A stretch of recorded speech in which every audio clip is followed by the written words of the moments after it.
Hello friends, welcome to CS centre. हम discuss देखिए एक काफ़ी इंपॉर्टेंट आर्टिकल डिस्कस करने जा रहे हैं। इसमें आपका देखिए आज का नहीं, ये पिछले 8-9 महीने का जो डिस्प्यूट है उसमें जो कि आपको लिंक्स करने के लिए मिलेगा कि रियल में इशू था क्या कि इतना बड़ा जो कि वायलेशन देखने को मिला। हम कभी इस समय जैसे मान लीजिए कि क्या बोलते हैं, जो हमास लोग हैं, ईरान के इजराइल को लेकर के जो कॉन्फ्लिक्ट दिख रहे हैं, उससे पहले जो हमारा एक इंटरनल सिक्योरिटी को लेकर के बहुत बड़ा इशू हो गया था। मुझे याद है कि अप्रैल मई का बात है, जब हमारे कंट्री का जो एक स्टेट्स है नॉर्थ ईस्टर्न इंडिया में पड़ता है, वहाँ पे दरअसल ये देखने को मिला कि वहाँ पे जो कुछ कम्युनिटी लोग थे, वहाँ पे बोल सकते हो एथनिक वायलेशन जैसी कुछ चीज़ें देखने को मिली, और लार्ज लेवल पे यहाँ तक कि लोग अपने घरों पे पोस्टर लगाने लगे कि हम इस कम्युनिटी से बिलोंग करते हैं, हम इस कम्युनिटी से बिलोंग करते हैं। इस वजह से क्या थी, इन सारी सिनेरियो को लेने के लिए कि इतना बड़ा वहाँ पे मिलिट्री एयरफोर्स लाने की सारी नौबत आ गई। तो इन सारी चीज़ों का देखिए, कुछ कहते हैं रियलिटी होती है, बट कुछ चीज़ें पॉलिटिकली मोटिवेटेड होती हैं। अगर आपको पता है चीज़ों को तो आग से मत खेलिए और आग में घी मत डालिए। कहते हैं ना कि जलती हुई आग में थोड़ा सा घी डाल दीजिए तो जो भी घी डालने का काम हो जाता है। ये सारी चीज़ें जब हम बात करते हैं तो हमारे दिमाग में ये चीज़ आनी चाहिए कि रियल में इशू ओरिजिन कहाँ से हुआ और रियल में इशू क्या था। सपोज करिए, अगर आपको ना कहते हैं कि पूरे बिल्डिंग अगर आपको घुसना है तो आपको एक ताला खोलना पड़ता है। उसके लिए एक छोटी सी चाबी होती है, छोटी सी चाबी ताले में लगाई जाती है, ताला खुलता है, फिर कुंडी, फिर आप पूरे मकान में एंटर कर सकते हैं। वैसे ही अगर किसी टॉपिक में अगर आपको जाना है तो आपके लिए वो एक की जरूरी है कि रियल में ओरिजिन कैसे होता है। कोई भी डिस्प्यूट, जैसे मान लीजिए कि आपको हमास ईरान इजराइल फलस्तीन के बारे में अगर सोचना है तो आप कैसे इस चीज़ को कनेक्ट कर पाएँगे कि नहीं, हमें इस हिसाब से और ऐसे जो कि काम करना चाहिए, और इस हिसाब से अगर हम पढ़ते हैं तो हमें ये चीज़ समझ में आती है। तो इसी के कॉन्टेक्स्ट में जो हम मणिपुर में वायलेशन देखने को मिला था, हालाँकि इस समय भी न्यूज़ में चल रहा है। न्यूज़ में इसलिए चल रहा है कि जब मई में डिसीजन पास किया गया था तो मणिपुर के जो chief justice, acting chief justice जो थे मणिपुर हाई कोर्ट के, उन्होंने कुछ डिसीजन दिया, और डिसीजन देने के बाद जो कि वायलेशन और बहुत तेजी से फैला। और देने से नहीं, जैसे ही दिए उसी के बाद से ही जो कि शुरू हो गया इस तरह का वायलेशन। और अभी न्यूज में ये चल रही है कि इनका ट्रांसफर, और एक दिल्ली हाई कोर्ट के जज थे, उनका आज ये chief justice of India, sorry chief justice of the Manipur high court के लिए अपॉइंटमेंट किया गया था। तो उस पर गवर्नमेंट ऑफ इंडिया कोई डिसीजन नहीं ले रही थी। तो सुप्रीम कोर्ट ने गवर्नमेंट ऑफ इंडिया से फटकार लगाया कि अगर आप नहीं करते तो हमें कुछ और करना पड़ेगा। हमें पता है कि जो जजेस होते हैं इनकी अपॉइंटमेंट, नियुक्ति एक कोलेजियम सिस्टम से होती है। प्रेसिडेंट ऑफ इंडिया करते हैं, president of India council of ministry headed by the prime minister of India. इनके आधार पे और इनके सजेशन पे जो है कि प्रेसिडेंट ऑफ इंडिया जज of the supreme court and high court को जो अपॉइंट करते हैं, ट्रांसफर किया जाता है। और इसमें कोलिजियम सजेस्ट करती है, रिकमेंडेड करती है कुछ नाम, तो कुछ नाम को सजेस्ट किया था। एक जो दिल्ली हाई कोर्ट के जो जज थे, उनका आज ये chief justice of Manipur high court के लिए, तो उसमें डिले हुआ। तो अब हमारे दिमाग में जो सिस्टम बनना चाहिए, पहली बात कि क्या इशू निकल कर गया, ट्रांसफर का था। पहले बात देखिए, 2023 का जो मई था, 3 मई को अप्रॉक्सीमेटली, और वहाँ के जो acting chief justice of the Manipur high court के थे, मुरलीधरन, ऐसे कुछ नाम अभी डिस्कस करेंगे। इनको एक डिसीजन पास करते हैं, ये एक डिसीजन पास करते हैं, और डिसीजन से बहुत लोग नाराज हो जाते हैं। वहाँ के लोग, डिसीजन ये होता है कि जो मैती कम्युनिटी है वहाँ की, ट्राइबल्स कम्युनिटी, ट्राइबल्स नहीं बोल सकते हैं, एक कम्युनिटी है, कम्युनिटी को इन्होंने आदेश मतलब गवर्नमेंट को कहा कि इसको आप शेड्यूल ट्राइब्स ए कैटेगरी में डालिए। और जैसे ही ये ऑर्डर पास करते हैं, और इसी के बाद जो है कि वहाँ पे वायलेशन देखने को मिल जाता है। आपके दिमाग में फिर आएगा, क्या हाई कोर्ट के पास ये पावर है किसी कम्युनिटी को SC ST में डालने का, निकालने का? नहीं। ये देखिए, प्रपोजल दिया जाता है स्टेट गवर्नमेंट से, फाइनल डिसीजन जो है कि आपका पार्लियामेंट बाई द अमेंडमेंट सब एक्ट के द्वारा जो कि किया जाता है। अभी हम डिस्कस करेंगे तो किया जाता है। तो जैसे ही ऑर्डर पास करते हैं वहाँ की मैती कम्युनिटी को कि आप ST कम्युनिटी में दीजिए, लेकिन वहीं पे एक कुकी कम्युनिटी होती है, कुकी कम्युनिटी जो मणिपुर में ही है, उसने जो कि इसकी विरोध में प्रोटेस्ट जारी करती है। और प्रोटेस्ट इतना बढ़ जाता है कि दोनों कम्युनिटी के बीच में इतना बड़ा कॉन्फ्लिक्ट होता है कि वहाँ पे घर तक उजड़ जाते हैं, लोगों को रहने के लिए नहीं कुछ बचता, खाने की तो दूर की बात। इन सारी चीज़ों को लेकर के जब हम बात करते हैं तो हमारा एक ओपिनियन होना चाहिए किसी चीज़ को लेकर के कि किस हिसाब से कैसे होना चाहिए, सारी चीज़ें आगे बढ़नी चाहिए। तो यहाँ पे फिर उसके बाद हम डिस्कस करेंगे कि ये लोकुर का कमिटी इस्टेब्लिश की जाती है 1960 के आसपास। वो कुछ सजेशन देखती है कि फला फला क्राइटेरिया पे किसी कम्युनिटी को जो है कि आप एसटी कम्युनिटी में डालिए। जो मैती कम्युनिटी प्रेजेंट टाइम में है कहाँ ऐसा जाता है, और हैं भी वो लोग।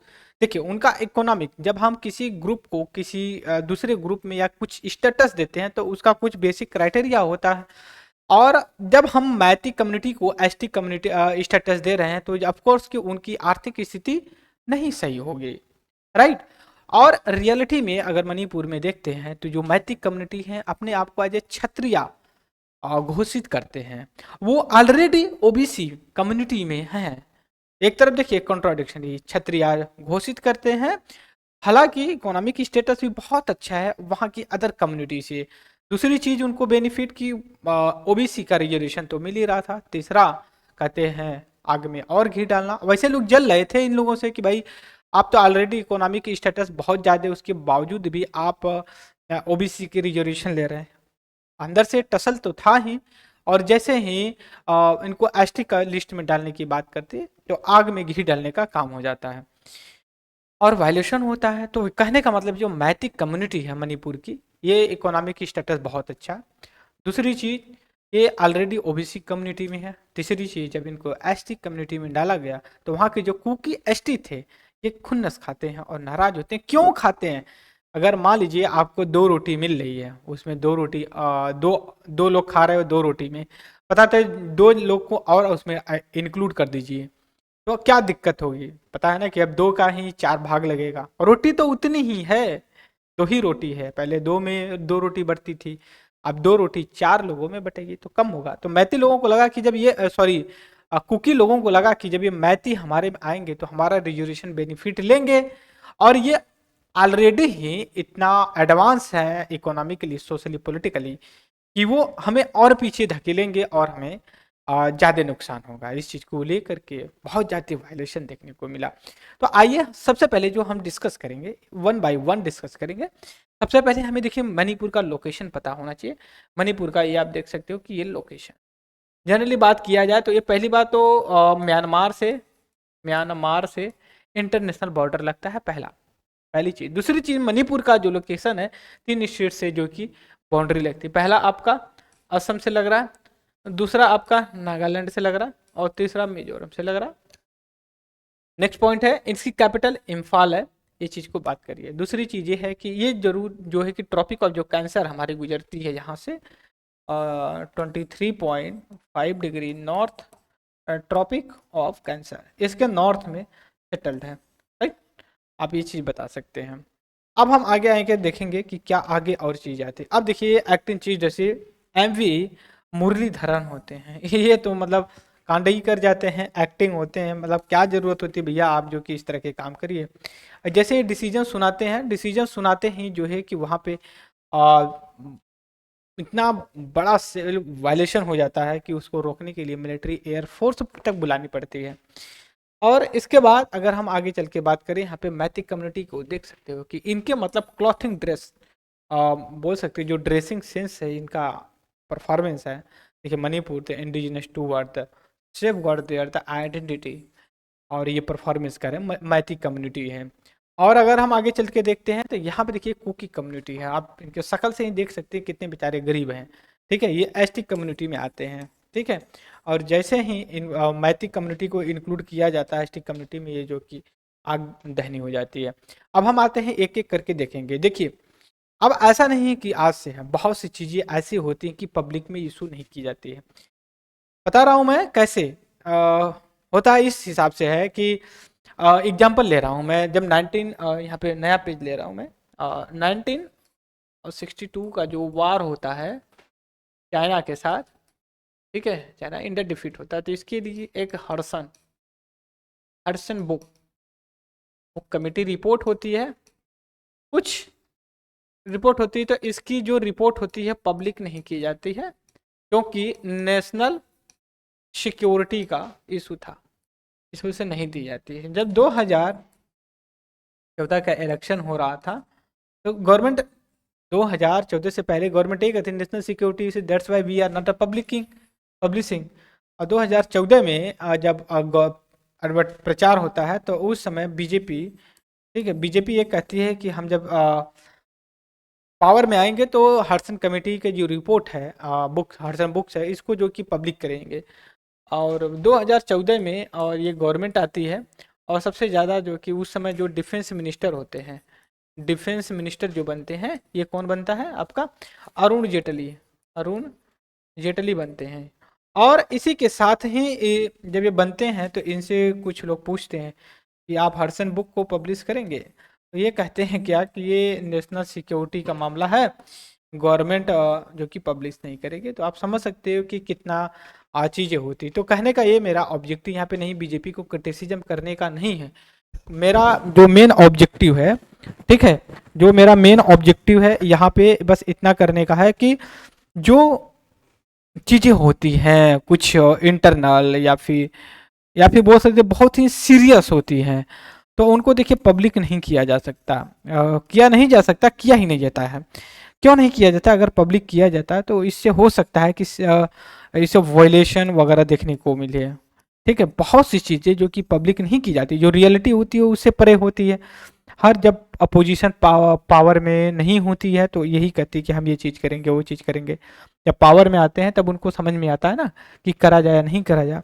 नेताओं से नहीं चलती है सरकार या फिर देश, ये ब्यूरोक्रेट्स हैं, उनके अपनी है एक्सपीरियंस, अपना कंसर्न्स है, उस चीज़ को समझाते हैं, भाई मत कर, ये अगर करते हो तो दिक्कत होगी, तो ये नहीं करते हैं। तो इसी तरह देखिए जो मैती कम्युनिटी, मैती मैती जो कम्युनिटी है, इसको एसटी में इंक्लूड करने के लिए आज से नहीं, बहुत पहले से बात हो रही थी, ठीक है, बहुत पहले से बात हो रही थी, बट गवर्नमेंट इसको पब्लिक नहीं कर रही थी, करेगी नहीं, ऐसा बात नहीं है, हम नहीं करेंगे, कुछ इशू है। 1982 में और 2011 में, 2001 में जो है कि दो बार समझ सकते हो आप, यहाँ पे हुई, तो फिर इसने पब्लिक नहीं किया। क्यों नहीं किया? रीजन वही था कि अगर हम करते हैं तो हो सकता है कि एथनिक कॉन्फ्लिक्ट देखने को मिले स्टेट्स में, और बहुत चीज़ें हुई। अब दुर्भाग्य ये हुआ कि जो एम मुरलीधरन सर ने जजमेंट पास किया, और इस पास किए, ये तो इनका बचकाना था ही था, और ऊपर से बचकाना ही गवर्नमेंट ने कर दिया, कोई इन्फॉर्मेशन इनके साथ शेयर नहीं किया। वही ऐसी सी बात हुई थी, आप करते हो तो देखिए ये खतरा हो सकता है। और गवर्नमेंट भी प्रेजेंट टाइम में जो है वो कहीं ना कहीं ये पॉलिटिकली मोटिवेटेड भी थी कि अगर हम इनको इंक्लूड कर देते तो हो सकता है कि हमें पॉलिटिकली बेनिफिट मिले, और पॉलिटिकली बेनिफिट के चक्कर में गरीब हजारों सैकड़ों जो है कि गरीब मारे गए, घर उजड़ गया, और वहाँ का जो सत्यानाश हुआ वो अलग है। एमसी मेरी कॉम आप सभी जानते हैं कि बहुत अच्छी बॉक्सर है, वो भी वहीं से बिलोंग करती है। अब इन सारी चीज़ों को देखते हुए देखिए बहुत सी चीज़ें हुई, तो जो हिंदू मतलब द हिंदू न्यूज़पेपर है, उसने अपनी रिपोर्ट की था, सारी चीज़ें छानबीन किया, लेकिन एक और एक्सेस जो राइट टू इंफॉर्मेशन एक्ट 2005 के अंतर्गत है, तो इसमें रिक्वेस्ट किया गया था जो कि वहाँ फ्रॉम द स्टेट लिस्ट में डालने के लिए Meitei inclusion in the ST community में होम मिनिस्ट्री से 1982 में किया गया था इसको, बट नहीं किया गया था। 20 साल 25 साल बाद फिर स्टेटस आया, फिर उसको भी नहीं किया गया, ठीक है। अब इसको नहीं, told the centre that agree to 1930 opinion officer, नहीं किया गया। लोग जानते थे उस समय कि अगर हम ऐसा करते हैं तो इस तरह का वायलेशन देखने को मिलेगा, क्योंकि सभी को पता है कि कौन क्या है, बट कोई कुछ कहता नहीं है क्योंकि रिश्ता नहीं बिगाड़ना चाहता इस चीज़ को। अब आते हैं 20 ये चीज़ हो गई। मणिपुर जो कि हेडेड बाय द नोटा, ये तो मालिया अलग हो गया, और जो ये पास किया इन्होंने सिंगल जजेज बेंच ने पास किया, ये तो और आग में घी डालने का काम कर दिया। लेकिन 1965 में ये कमेटी इस्टेब्लिश की गई थी, लोकूर कमेटी। इसने कुछ अपना सजेशन दिया कि आप इस आधार पे जो है कि चीज़ों को कर सकते हैं, आगे बढ़ा सकते हैं, ठीक है। एक सेकेंड, ठीक है। इन्होंने कहा कि आप जैसे जैसे 65 में ये आया, एक सेकेंड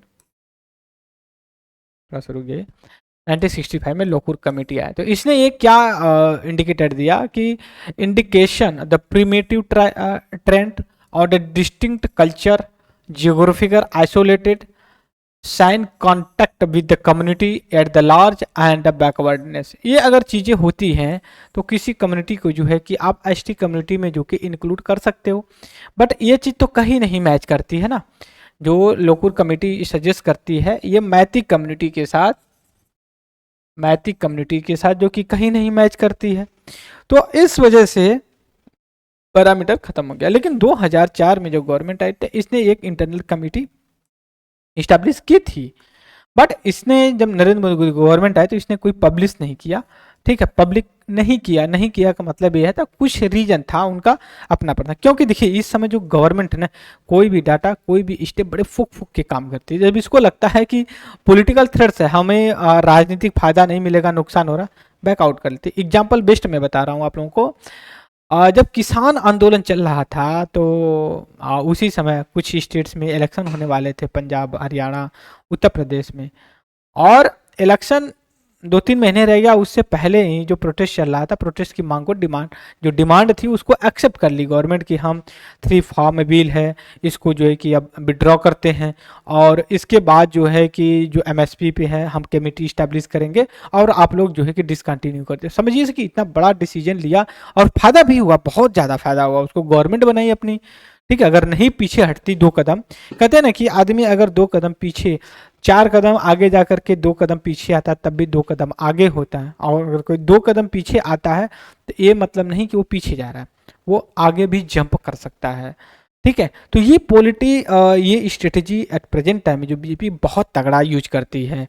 अब इसको लगता है कि कौन चीज़ कब यूज किया जाए, जैसे 2019 का जब इलेक्शन होने वाला था, इकोनॉमिकली बैकवर्ड क्लास का जो 10% कोटा दिया, ठीक है, 103 कॉन्स्टिट्यूशन अमेंडमेंट को करके, अब इससे बहुत उसको बेनिफिट हुआ, और यही 2024 के इलेक्शन के लिए भी हो गया वुमेन रिजर्वेशन बिल। हालांकि क्या जरूरत थी, अभी इसको 2029-30 में इम्प्लीमेंट किया जाएगा या नहीं किया जाएगा, 10 साल बाद लॉ में लिखा गया है, बट नहीं, ये पब्लिश करवाना था, पास करवाना था, दोनों हाउस से पास हो गया सारी चीज़ों, बट उसमें लिखा हुआ है कि वुमेन रिजर्वेशन बिल इस तारीख को जो पास हो गया। और दूसरी ये भी चीज़ मैं बता दूं कि अगर मान लीजिए कि modality of the inclusion tribal allow only proposal initiated by the state government, proposal केवल इनिशिएट किया जाएगा स्टेट गवर्नमेंट के, और अगर इसको constitutionally allow only the parliament to finalize the inclusion by the passing the requirement act require amendment constitution schedule tribes order 1952। कहने का मतलब है कि अगर कोई इनिशिएटिव लेना है, एक सेकेंड थोड़ा सा मैं उसको स्क्रॉल कर रहा हूँ, मतलब कोई इनिशिएटिव लेना है तो इनिशिएटिव एक सेकेंड थोड़ा सा थिकनेस बढ़ा लेते हैं। इनिशिएटिव जो है कि कौन लेती है, स्टेट्स गवर्नमेंट लेती है, स्टेट गवर्नमेंट लेती है, पहली चीज़। दूसरी चीज़ है कि फाइनली जब इंक्लूड करने की बात आती है तो इसको पार्लियामेंट कर सकती है बाय अमेंडमेंट क्या, बाय द कॉन्स्टिट्यूशन, एक सेकेंड, कॉन्स्टिट्यूशन एसटी ऑर्डर 1950। तो that's why this is important. तो हमने इस वजह से जो कि इसको डिस्कस किया था। आई होप कि आप लोग कन्विंस हुए होंगे इस पॉइंट ऑफ व्यू से कि रियल में ये आर्टिकल कहना क्या चाह रहा था, ठीक है। तो आज के लेक्चर में इतना है, तब तक के लिए thank you very much discussion. जय हिंद, जय भारत।